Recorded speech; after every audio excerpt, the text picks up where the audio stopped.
بسم اللہ الرحمن الرحیم الحمد للہ وحدہ والصلاة والسلام علی من لا نبی بعدہ اما بعد اعوذ باللہ من الشیطان الرجیم بسم اللہ الرحمن الرحیم اليوم یئس الذین کفروا من دینکم فلا تخشوهم واخشون اليوم اکملت لکم دینکم واتممت علیکم نعمتی ورضیت لکم الاسلام دینا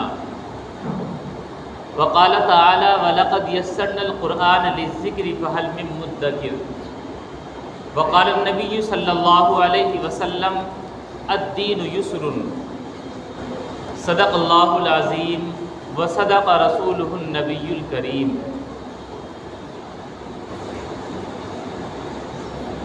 اللہ تبارک و تعالیٰ کا بے انتہا شکر اور احسان ہے کہ اللہ تعالیٰ نے ہمیں ایمان کی دولت عطا فرمائی۔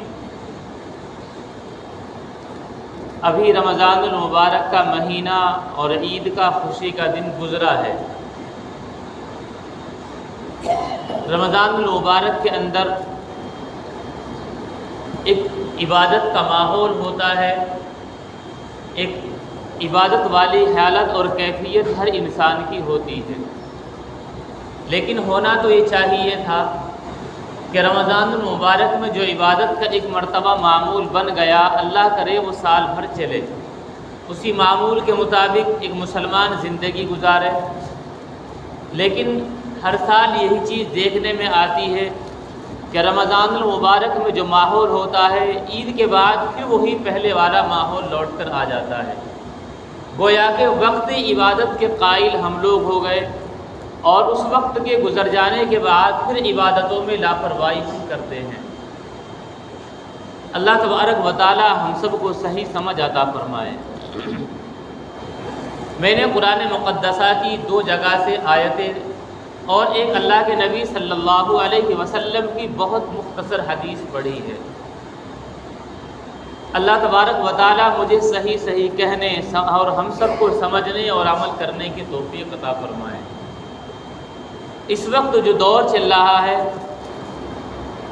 اس کے اندر اگر باطل کی سب سے زیادہ کوشش ہے وہ یہ ہے کہ کسی طریقے پر مسلمانوں کے ایمان پر حملے کیے جائیں، اور ایمان پر حملے کرنے کے بعد انہیں ایمان سے دور کر دیا جائے۔ وہ ایمان، وہ اسلام جس کے مکمل ہونے کا اعلان اللہ نے قرآن کریم کے اندر کیا، کہ جس کے کامل اور مکمل ہونے کا بیان اللہ کے نبی صلی اللہ علیہ وسلم نے میدان عرفات میں کیا، وہ ایسا کامل اور مکمل دین، پھر بھی اس کے اندر جان بوجھ کر شکوک و شبہات پیدا کیے جاتے ہیں، کہ جس کی وجہ سے ایک مسلمان جب اپنے دین کے اندر شکوک اور شبہات میں مبتلا ہوگا تو انسان ایمان سے خارج ہو جائے گا، چونکہ ایمان یقین کا نام ہے، اور جب کسی چیز میں شک و شبہ پیدا ہو جائے تو یقین نہیں رہتا، تو اس کا مطلب ایمان نہیں رہتا۔ باطل رات دن اسی بات پر اہل باطل کی محنتیں اور کوششیں چلتی ہیں کہ کسی بھی طریقے پر شکوک و شبہات پیدا کیے جائیں، نئے شوشے چھوڑے جائیں، نئے طریقے پر وقت بدلنے کے ساتھ ساتھ مسلمانوں کو فضول اور لایعنی چیزوں میں الجھایا جائے اور حقیقی مسائل سے ہٹایا جائے، حتیٰ کہ کوششیں اس بات پر پوری چلتی ہیں کہ ہر ایسی بات میں شک پیدا کیا جائے کہ عام مسلمان جس سے دور ہے، اور جب وہ ان چیزوں میں شکوک و شبہات میں مبتلا ہوگا تو ایمان سے خارج ہو جائے گا۔ اور جہاں رہنے کے بعد جن لوگوں سے ایمان سیکھ سکتا تھا، جن لوگوں کی تربیت سے اور صحبت سے یہ اپنے ایمان کو خراب ہونے سے بچا سکتا تھا، ان لوگوں سے دوری ان میں پیدا کی جاتی ہے۔ وہ علماء کرام جن کی رہبری میں یہ اپنے مسائل کو حل کر سکتا تھا، اور اگر شیطان شکوک و شبہات ڈالے بھی تو انہیں دور کر سکتا تھا، تو پہلے ان سے دوریاں بنوائی جاتی ہیں، ان سے دوریاں بنا دی گئی اور شکوک و شبہات پیدا کیے گئے۔ اب اس کو جواب نہیں ملا تو یہ آدمی ایمان سے ہاتھ دھو بیٹھتا ہے، اور پھر اس طرح کے معاملات کو اچھالا جاتا ہے تاکہ دنیا کو دکھایا جائے کہ ان کے اسلام میں شک ہے۔ جب ان کے اسلام میں شک ہے تو اس کا مطلب یہ ہے وہ اچھا مذہب نہیں۔ بالخصوص ہمارے نوجوانوں کے لیے یہ ایک سوچنے اور فکر کرنے کی ایک قابل غور بات ہے۔ اور قرآن کریم کی آیتیں پیش اس طریقے پر کی جاتی ہیں تاکہ ایک مسلمان یہ سمجھے کہ دین بڑا آسان ہے، اس کو سمجھنا بڑا آسان ہے، تو ہمیں علماء کی ضرورت نہیں۔ اور جب علماء کی ضرورت نہیں، کہیں شک و شبہ پیدا ہو تو پھر انسان اپنے آپ کو تنہا محسوس کرتا ہے، حتیٰ کہ وہ اپنے آپ کو دین سے دور کر لیتا ہے۔ اللہ کے نبی صلی اللہ علیہ وسلم، دیکھو سمجھنا اتنا بھی آسان نہیں جتنا ہم سمجھتے ہیں۔ ایک مرتبہ آپ تشریف فرما تھے، آپ کی ازواج مطہرات آپ کے ارد گرد تشریف فرما تھی، باتیں چل رہی تھی کہ آپ کی ازواج مطہرات میں سے کسی نے سوال کیا کہ اللہ کے نبی صلی اللہ علیہ وسلم، آپ کے پردہ فرما جانے کے بعد آپ کی کون سی بیوی آپ سے سب سے پہلے ملاقات کرے گی؟ ازواج مطہرات نے سوال کیا، اللہ کی طرف سے آپ کے دل میں جواب کا القاء ہوا، لیکن جواب آپ نے ایسا دیا کہ تاکہ تھوڑی دیر اس کو سوچا جائے۔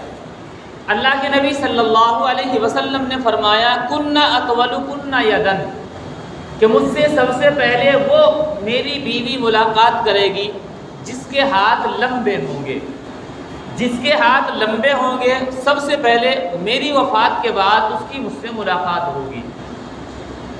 اللہ کے نبی صلی اللہ علیہ وسلم کا یہ فرمان سن کر ازواج مطہرات اپنے ہاتھوں کو ناپنے لگی، کوئی دیوار پر رکھ کر ناپتی، کوئی دھاگا لے کر ناپتی کہ دیکھا جائے ہاتھ کس کے لمبے ہیں۔ ناپنے کے بعد نتیجہ نکلا کہ حضرت سودا رضی اللہ عنہا کے ہاتھ لمبے ہیں۔ تو ازواج مطہرات نے یہی سمجھ لیا کہ اللہ کے نبی صلی اللہ علیہ وسلم کے بعد آپ سے پہلے جو سب سے پہلے ملاقات کریں گی وہ حضرت سودا رضی اللہ عنہا ہوں گی۔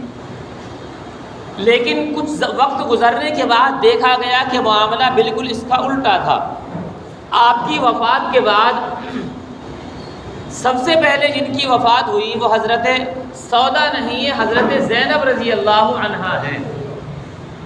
اب ازواج مطہرات کی سمجھ میں بات آئی کہ ہم اللہ کے نبی صلی اللہ علیہ وسلم کے فرمانے کا مطلب صحیح نہیں سمجھ سکے، چونکہ آپ کا فرمان اپنی جگہ بالکل صحیح، اس میں شک و شبے کی گنجائش نہیں۔ اگر بات ہماری سمجھ میں نہیں آئی تو اس کا مطلب ہم نے سمجھنے میں کوتاہی کی ہے، لہذا اس کو صحیح طریقے پر سمجھا جائے۔ ازواج مطہرات جمع ہوئی، آپس میں اس پر مشورہ ہونے لگا کہ آپ کے الفاظ تھے کن اطول کن یدن، جس کے ہاتھ زیادہ لمبے ہوں گے، سب سے لمبے ہوں گے، مجھ سے سب سے پہلی ملاقات ان بیوی کی ہوگی۔ لیکن لمبے ہاتھ تو حضرت سودا کے ہیں، ملاقات حضرت زینب کی پہلے ہوئی، تو ایسا کیا معاملہ ہے؟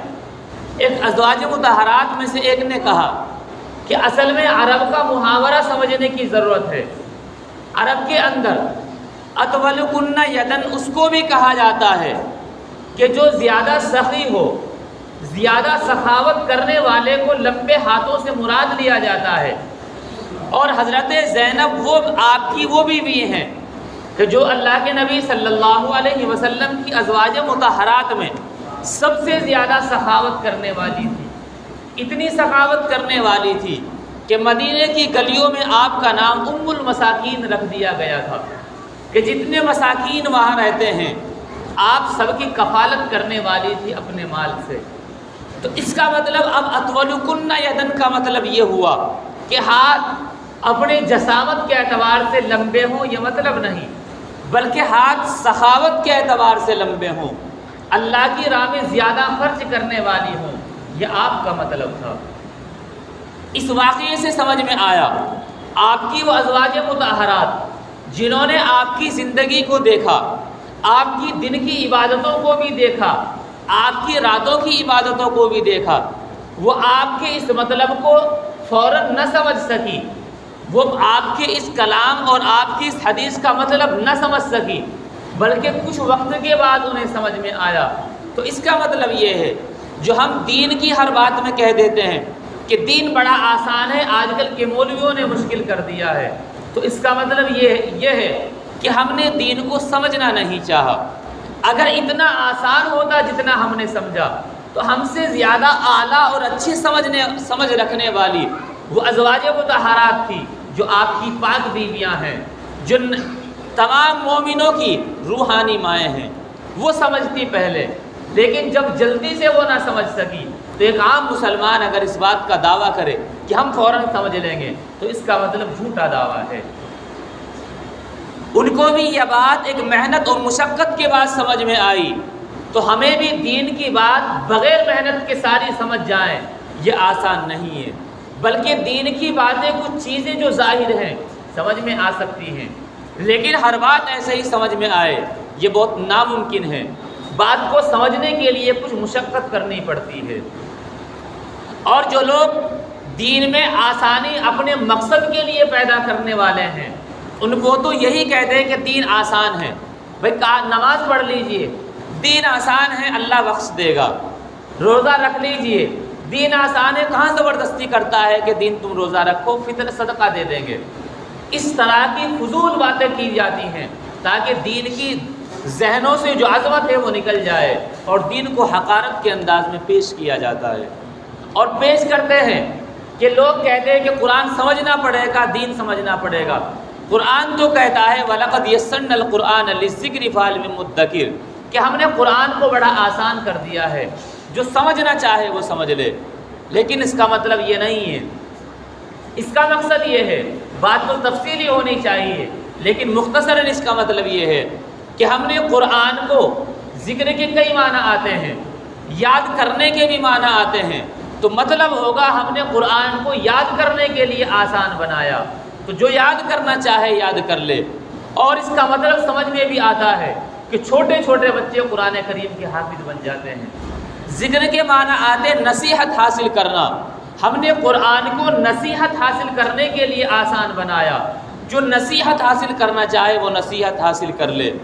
قرآن کریم کے اندر 6666 آیتیں ہیں، ان میں سے 500 کچھ آیتیں وہ ہیں جن میں احکام ہیں، اور ان 500 آیتوں کے علاوہ جو اور آیتیں ہیں ان میں نصیحتیں ہیں، انبیاء علیہم السلام کی اور پچھلی امتوں کے واقعات ہیں، تاکہ نصیحتیں حاصل کی جائیں۔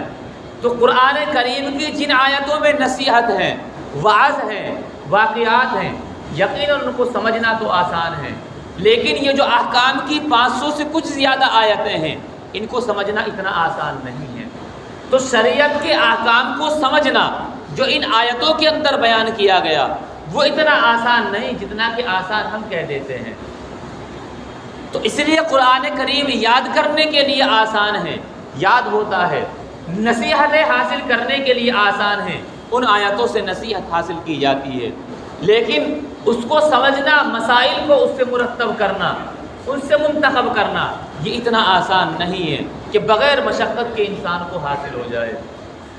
بہرحال تو اس طرح کی شکوک و شبہات پیدا کیے جاتے ہیں، اور اتنے میٹھے انداز میں بات کی جاتی ہے کہ ایک مسلمان کو پہلے ایسے ورگلایا جاتا ہے، کہا جاتا ہے کہ ہمیں اسلام بہت اچھا مذہب لگتا ہے، اتنا ایسا مذہب لگتا ہے کہ انسانیت کا مذہب اسلام ہے، اور انسانیت ہمدردی کا سبق سکھاتا ہے، بڑا اچھا لگتا ہے، پڑوسی کے حقوق سکھاتا ہے، بڑا اچھا لگتا ہے، تاکہ سامنے والا ان کی باتوں سے امپریس ہو کہ بڑی اچھی باتیں کرتا ہے۔ لیکن اس کے ساتھ ساتھ اب وہ دین کے اندر شکوک و شبہات پیدا کرتے ہیں، وہ ساتھ ساتھ کہتے ہیں کہ مذہب تو بڑا اچھا ہے، لیکن ایک دو باتیں مذہب اسلام کی سمجھ میں نہیں آتی، ایسا لگتا ہے کہ شاید یہ نہ ہونی چاہیے تھی، اور اگر ہم نے بھی ان کی باتوں میں ہاں میں ہاں ملا کر یہی شک و شبہ پیدا کر لیا تو ہم اپنے ایمان سے ہاتھ دھو بیٹھیں گے۔ مثلاً وہ اعتراض کرتے ہیں یہی بات کہہ کر کہ بڑا اچھا مذہب ہے، ہمدردی کا مذہب ہے، انسانیت کا مذہب ہے، لیکن یہ بات سمجھ میں نہیں آتی کہ جب میاں اور بیوی کا رشتہ، جب نکاح ہوتا ہے دونوں کے اتفاق سے ہوتا ہے، مرد سے بھی پوچھا جاتا ہے کہ آپ کو زوجہ بنا کر دی جاتی ہے کہ آپ نے قبول کیا. بیوی سے بھی اجازت لی جاتی ہے کہ فلاں بن فلاں سے اتنے مہر کی عوض آپ کا نکاح کرایا جا رہا ہے، کیا آپ اس نکاح کے لیے راضی ہو؟ عورت اپنی رضامندی کا اظہار کرے تو نکاح ہوتا ہے، اور اظہار نہ کرے، انکار کر دے تو نکاح نہیں ہوتا. تو جب نکاح کا یہ رشتہ دونوں کی مرضی سے ہوتا ہے، ایک کی مرضی سے نہیں ہوتا، تو پھر طلاق کا حق بھی دونوں کو ہونا چاہیے، نہ کہ صرف مردوں کو ہو. اگر صرف مردوں کو طلاق کا اختیار ہوتا ہے، عورت کو اختیار نہیں ہوتا، تو اس کا مطلب یہ مذہب اسلام نے زیادتی کی ہے. اس انداز میں اعتراض کیا جاتا ہے تو مسلمان سمجھتا ہے کہ ایسا لگتا ہے کہ شاید زیادتی ہے. نعوذ باللہ ثم نعوذ باللہ. اگر مسلمانوں کے ذہن میں یہ بات آ جاتی ہے کہ مذہب اسلام نے زیادتی کی ہے تو ایمان سے ہاتھ دھو بیٹھیں گے. اس لیے اسلام کو کے اوپر اتنا یقین ہونا چاہیے کہ اگر ہماری سمجھ میں آ رہا ہے تو ٹھیک، نہیں آ رہا ہے تو بھی ٹھیک. ہم اس بات کا دعویٰ کریں گے کہ اسلام نے زیادتی نہیں کی ہے، برحق کہا ہے. اور جہاں تک یہ بات ہے کہ یہ بات سمجھ میں نہیں آ رہی ہے تو ہم اپنے علماء سے اس کو سمجھنے کی کوشش کریں گے. لیکن کب سمجھیں گے؟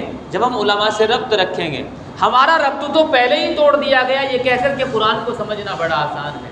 ہمیں ربط پیدا کرنا ہوگا تاکہ ہم ان اعتراض کو سمجھیں.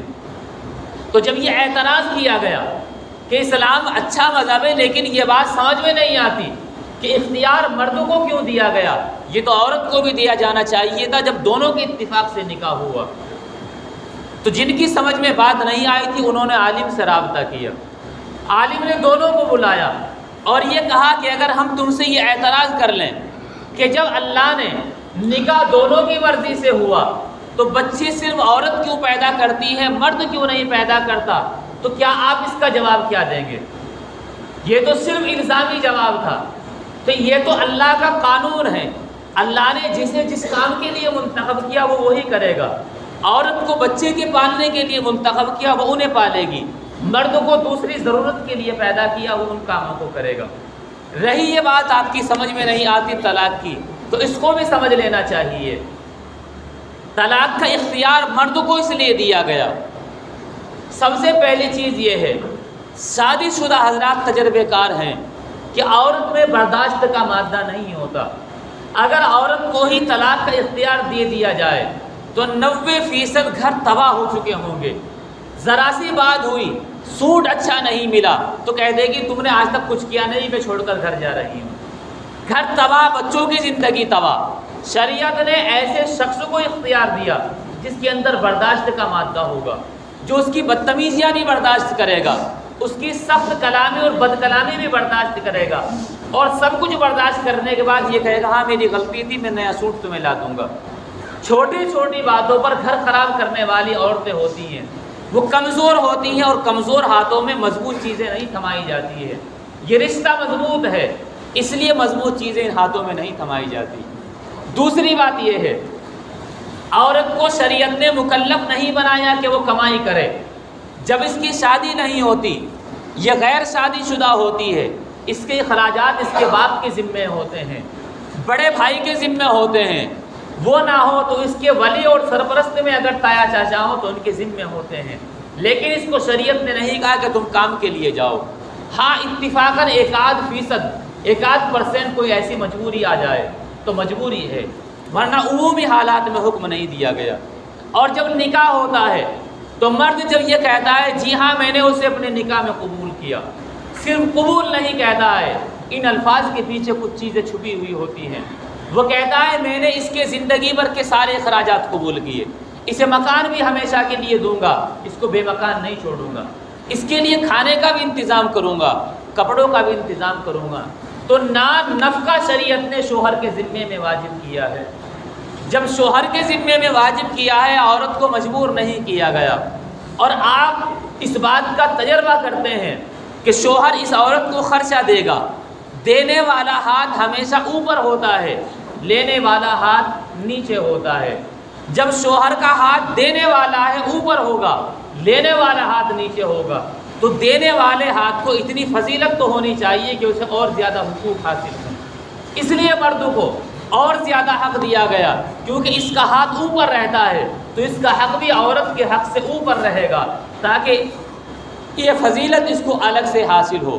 اور قرآن نے اسی کو کہا الرجال قوامون علی النساء بما فضل اللہ بعضهم علی بعض، کہ مرد عورتوں کی نگہبان ہیں، ان کے نگراں ہیں، ان کے اوپر ہیں نہ کہ ان کے نیچے ہیں، چونکہ یہ فضیلت اللہ تعالیٰ نے انہیں دی ہے، اللہ نے بعض کو بعض پر فضیلت دی ہے، یہ فضیلت اللہ نے دی ہے، اور یہ تاکہ شک و شبہ پیدا نہ ہو جائے، اس لیے یہ بات ہمیشہ یاد رکھنی چاہیے کہ اسلام کی خوبی ہے، یہ زیادتی نہیں ہے۔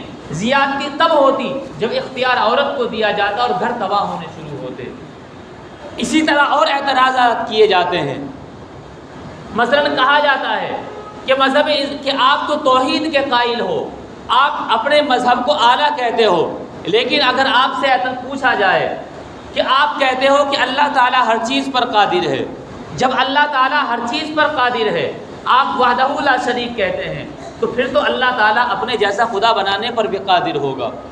اگر آپ کہتے ہیں کہ قادر نہیں ہے تو اللہ کی قدرت کو آپ سمیٹنے والے ہوئے، اللہ تعالیٰ ہر چیز پر قادر نہیں۔ اور اگر کہتے ہو اللہ تعالیٰ ہر چیز پر قادر ہے تو پھر اپنے جیسا خدا بنانے پر بھی قادر ہے۔ جب اپنے جیسا اللہ اور خدا بنانے پر قادر، تو پھر ایک خدا کہاں رہا، وحدہ لا شریک کا عقیدہ کہاں رہا، پھر تو ختم ہو گیا۔ ایسے اعتراضات نوجوانوں کے ذہن میں ڈالے جاتے ہیں، لیکن ان کا جواب بھی اللہ اپنے فضل سے دیتا ہے، علماء کرام کی صحبت سے یہ جواب ملتا ہے۔ اس کا جواب دیا جائے گا کہ آپ نے کہا اللہ تعالیٰ دوسرا خدا بنانے پر، دوسرا اللہ بنانے پر قادر ہے یا نہیں؟ ہم کہتے ہیں ہاں دوسرا خدا بنانے پر قادر ہے، لیکن وہ لوگ اتنا جواب سن کر فوراً آپ کی نہیں سنیں گے، کہیں گے بس بات ختم ہو گئی، آپ کا عقیدہ ختم ہو گیا۔ لیکن جواب پورا سنایا جائے کہ پورا جواب یہ ہے اللہ تعالیٰ بنانے پر قادر ہے، لیکن ایک خالق ہوتا ہے، ایک مخلوق ہوتی ہے۔ خالق کہتے ہیں جو بغیر سبب کے پیدا کرے، اور مخلوق جس کو خالق پیدا کرے گا۔ جب آپ نے کہا اللہ دوسرا اللہ بنانے پر قادر ہے، جو قدرت ہوئی، لیکن خالق تو صرف ایک ہی ہوا، دوسرا تو مخلوق ہوا، اور خالق جو خالق ہے وہی وحدہ لا شریک ہے، تو ہمارے اس عقیدے سے اس پر بھی فرق نہیں پڑے گا۔ اس لیے ایسے شکوک و شبہات نوجوانوں کے ذہنوں میں ڈالے جاتے ہیں تاکہ وہ کسی بھی طریقے پر اپنے ایمان سے ہاتھ دھو بیٹھے۔ اس لیے ہمیں اپنے ساری چیزوں میں، سارے معاملات میں اپنے ایمان کو بچانے کی کوشش کرنی ہے۔ اس دنیا کے ماحول میں جب ہمیں ہر طرف سے نچوڑا جائے، جھنجھوڑا جائے، تو ہمیں اپنے ایمان پر پختگی اور یقین کامل حاصل کرنا ہوگا۔ اللہ تعالی عمل کی توفیق عطا فرمائے۔ وآخر دعوانا الحمد للہ رب العالمین۔